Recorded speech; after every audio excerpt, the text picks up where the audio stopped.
নভেম্বরের নির্বাচনে রিপাবলিকান প্রার্থী ডোনাল্ড ট্রাম্পের running mate Ohio senator JD Vance বলেন, সাবেক প্রেসিডেন্ট ট্রাম্প ফেডারেল গর্ভপাত নিষেধাজ্ঞা বিল কংগ্রেসে পাশ হলেও ভেটো দেবেন। I can absolutely commit that, Kristen, and Donald Trump has been as clear about that as possible. I think it's important to step back and say ট্রাম্পকে গর্ভপাত নিষেধাজ্ঞার পক্ষে রেখে বিলটি পাশ করাতে চাওয়া সাউথ ক্যারোলাইনার সিনেটর লিন্ডসে গ্রাহামের মতো রিপাবলিকান আইন প্রণেতাদের দিকে ইঙ্গিত করে এনবিসি নিউজের মিট দ্য প্রেস অনুষ্ঠানে ভেন্সকে প্রশ্ন করা হলে ট্রাম্প স্পষ্টভাবে বলেন যে তিনি নিষেধাজ্ঞায় একটি ভেটো দেবেন।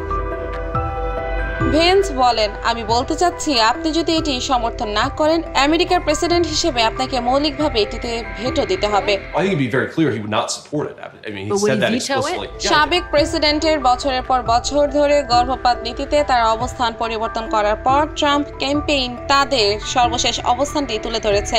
গত এপ্রিল মাসে আটলান্টায় কংগ্রেসের জাতীয় গর্ভপাত নিষেধাজ্ঞা বিলে স্বাক্ষর করবেন কিনা এমন প্রশ্নের জবাবে তিনি কেবল না উত্তর দেন।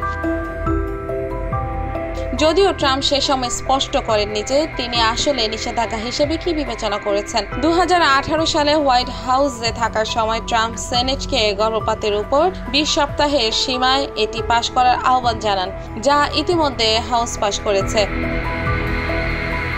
গত বছর ট্রাম্প রো বনাম ওয়েড মামলার বাতিল করা এবং গর্ভপাতে সাংবিধানিক অধিকার বাতিল করার জন্য সুপ্রিম কোর্টের সিদ্ধান্তকে স্বাগত জানান।